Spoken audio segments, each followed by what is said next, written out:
Petite nouveauté, je me suis acheté un autoclave, je vous le montre. En gros, là on a la prise, c'est un truc qui a l'air d'être reconditionné. Donc ici on a une valve de sécurité pour pas qu'il explose. Ça c'est des fils de valve, ça c'est autre chose. C'est pour la pression.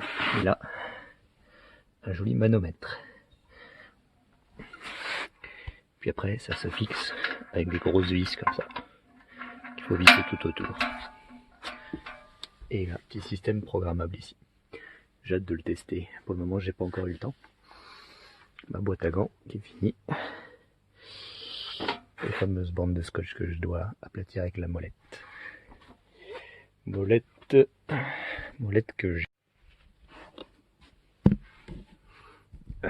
C'est mon nouveau gadget. Putain, ça tient pas du tout. Ici, je le mets plutôt genre comme ça. Ah, mais il doit pas être vissé dans le bon sens peut-être. Alors, je m'attendais à ce que ça tienne un peu mieux. Je mets comme ça. Ça marchera pas. Faut que je le vise dans la. Alors, qu'est-ce que ça va donner? Casque. Alors, je sais pas du tout si ça filme ou pas. Je vais fermer ici. Donc, si là par exemple je suis là comme ça, je pense qu'il faut le lever un peu. Voilà. Genre là, vous voyez, il y a. J'ai un spray, je l'ai rempli avec de la javel à 10%, c'est assez dur à trouver, c'est très concentré. Vous avez vu, en fait, la javel, quand c'est super concentré, c'est jaune et ça fait des bulles. Mais j'ai peur que le chlore, il s'échappe petit à petit sans que je m'en rende compte. Je sais pas trop. Je m'en servirai sûrement pour stériliser l'intérieur de ça. Alors je vais d'abord vérifier si ce truc que j'ai mis sur ma tête marche. C'est reparti. Maintenant qu'on sait que ça marche. Toc. Pas que ce soit de traviole par contre. Voilà. Je crois que là c'est bon.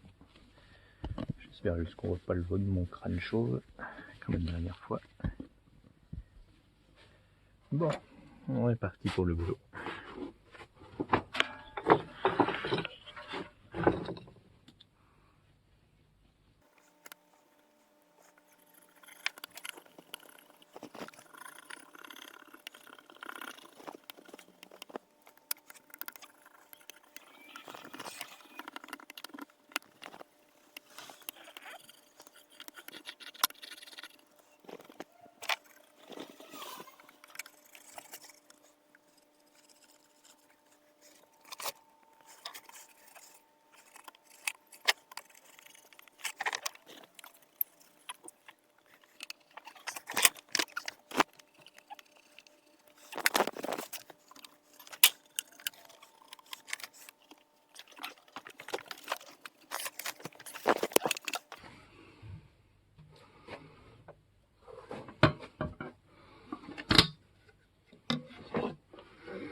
Ça va être dur à atteindre. Ah, puis en plus il n'y en a pas.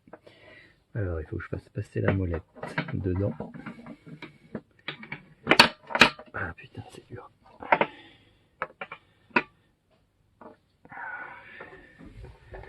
Alors.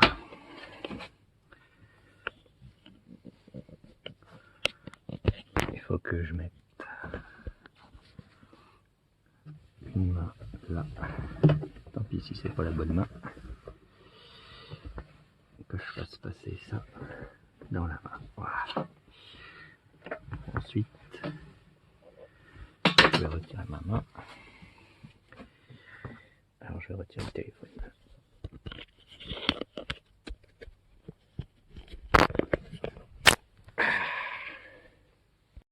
C'est parti pour l'aventure.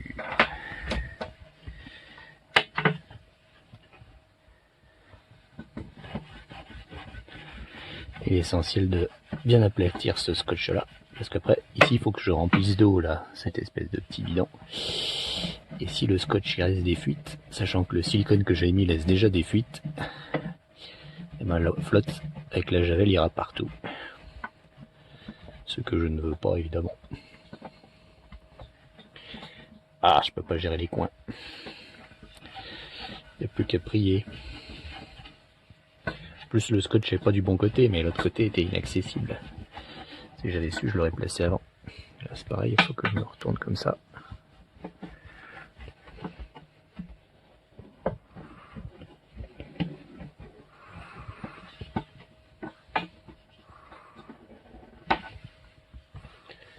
Après, évidemment, il faut gérer l'autre côté. Il faudra que je pense à laver cette vitre.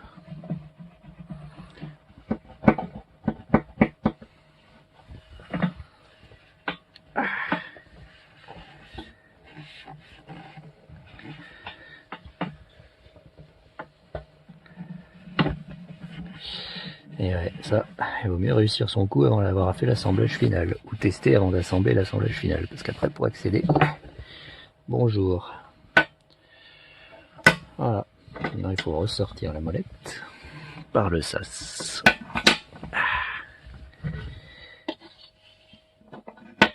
Et voilà.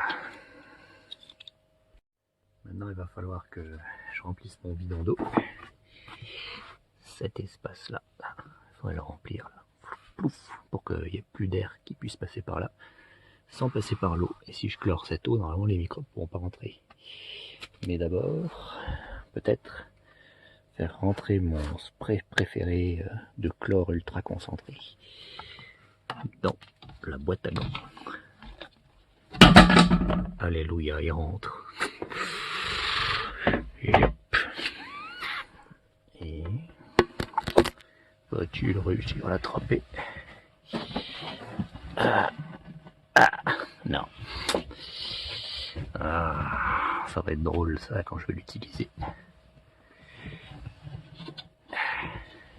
Allez, vas-y. Ouais. Voilà. Voilà. Maintenant, j'ai une bouteille de chlore dans ma boîte à gants. Alors si j'essayais de remplir un peu avec de la flotte là, histoire de voir si ça fuit. Mais pour ça, il me faudrait de la flotte. Faut que j'aille en chercher. Heureusement, quand j'ai le temps de m'occuper de mes systèmes hydroponiques, il fait déjà nuit noire. Donc je ne vois rien. Ah voilà, je peux mettre la petite lampe de mon téléphone. Germinateur, ça se passe bien. Malheureusement, j'ai trop de plantes maintenant. Il va falloir que je gère ça, je sais pas encore comment. Bon, la première difficulté notable, pas fastoche de verser de l'eau avec une carafe, la moitié qui coule à côté. Il faut que j'en remplisse beaucoup plus que ça. Donc la carafe, c'est mort. Je crois que je cherche une autre solution. J'essaierai demain. Ah, ça y est, je l'ai rempli d'eau. Là on voit part et d'autre. Très mauvais signe, c'est que le niveau de l'eau, il a l'air d'être à peu près le même des deux côtés. Normalement, si c'était étanche, si je rajoute de l'eau ici, ça peut plus monter là. Mais ça semble s'équilibrer quand même au bout d'un moment. Je pense qu'il va falloir que je trouve un moyen pour le surpressuriser. Le problème, c'est que si je le surpressurise, toute l'eau de mon sas, elle sera poussée pour aller vers l'autre côté. Je sais pas trop, faudra voir. Quand je mets les mains dans les gants, je sens quand même qu'il y a comme une force qui me résiste un peu. Est-ce que l'eau bouge? Ouais, difficile de savoir, on verra. Je vais rajouter un pot dedans. Comme ça, au moment où je glisserai quelque chose dans le sas liquide, je soulèverai le pot pour pas que le niveau de l'eau il se déplace trop. Et puis je le reposerai quand il sera passé de l'autre côté. Voilà, voilou. N'oublions pas quand même que la dernière fois il y a eu des fuites. D'ailleurs là, j'ai l'impression qu'il y a déjà de l'eau qui fuit dans le coin. Donc c'est encore raté. Je sais pas quoi faire. Je vais essayer d'appuyer sur le scotch pour voir si ça arrête la fuite. Bon, rien à faire. La fuite n'a l'air que de s'aggraver quand je frotte le scotch. Ce scotch d'étanchéification ne marche pas si bien que dans la vidéo qui était sur TikTok. C'est un peu décevant. Et moi, je suis pas foutu de faire une jointure silicone étanche. Je sais pas ce que je vais faire, en tout cas là, toute la flotte qui est là, elle va sûrement passer là. Ça va être un putain de bordel encore. Ah, c'est difficile de faire une boîte à gants. Bon, après moult tentatives, j'ai acheté ça maintenant. Donc au rappel, j'avais mis du silicone, du scotch, c'est toujours pas étanche. Et donc maintenant je vais rajouter du spray étanchéifiant à l'intérieur.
Et ouais, forcément, avec un accès pareil, il y a moyen de s'amuser.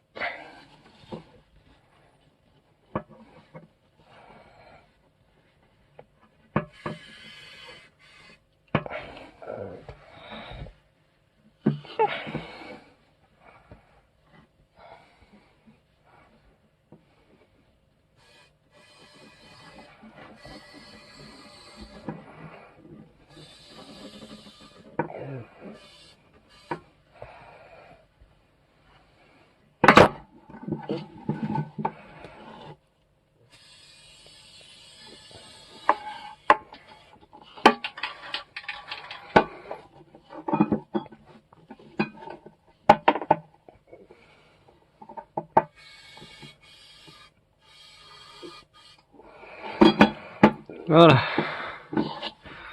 Là j'en suis un peu sur les doigts. Ça doit pas être toxique. Ici. Maintenant, ici. Voilà, je vais continuer. Bon ben voilà, c'était un peu hardcore. C'est très sale. Mais ça a une grande chance d'être étanche du coup.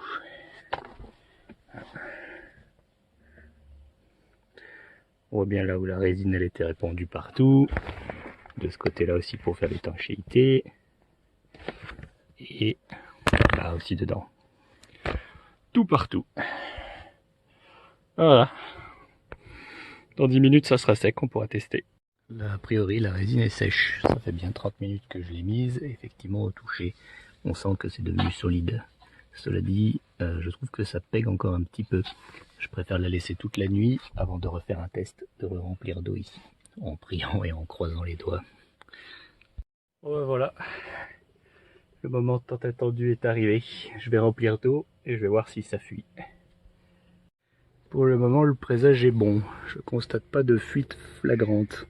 Il y a un petit peu d'eau là au bord du scotch, mais sans plus quoi. Donc je croise les doigts. Voilà, c'est rempli d'eau. Donc par contre, j'arrive pas à voir le niveau ici vraiment plus haut par rapport au niveau ici. Ça veut dire que cette partie-là n'est pas entièrement étanche. Mais bon, si au moins j'arrive à ce que l'eau ne coule pas ici, eh ben j'aurai gagné. Et c'est ça, je pourrais le savoir que demain. Donc je vais devoir attendre la nuit et je revérifierai demain. Pour les autres fuites, eh ben je vais sûrement surpressuriser ou faire un truc du genre. Malheureusement, ça n'a pas marché. On a de l'eau ici qui est encore passée. Je vais donc devoir tout revider et remettre un coup de spray en espérant que ça marchera au deuxième coup. Et voilà comment on vidange une zone inaccessible. On incline, on met le tuyau et on siphonne. Là aussi j'ai un reliquat. C'est dommage, c'est vraiment beaucoup plus compliqué que ce que j'avais imaginé. Même après avoir utilisé 3 technologies d'étanchéification différentes, j'arrive pas à avoir quelque chose d'étanche. Sans parler de cette zone là, je commence à me dire que ça va peut-être être un fiasco. Et que j'aurais dû faire une espèce de bouée gonflable tout soudé en plastique. Je sais pas. Je suis inquiet. D'autant que sur les forums, tout le monde a l'air de dire que c'est très compliqué de faire une boîte à gants étanche. Quelque chose me dit que j'ai pas fini d'en chier avant d'y arriver. Je vais enchaîner les couches avec ce truc. Ça finira bien par fonctionner. C'est pas possible. Un temps de séchage va être indispensable avant de pouvoir réappliquer la colle. Donc il faut que j'attende.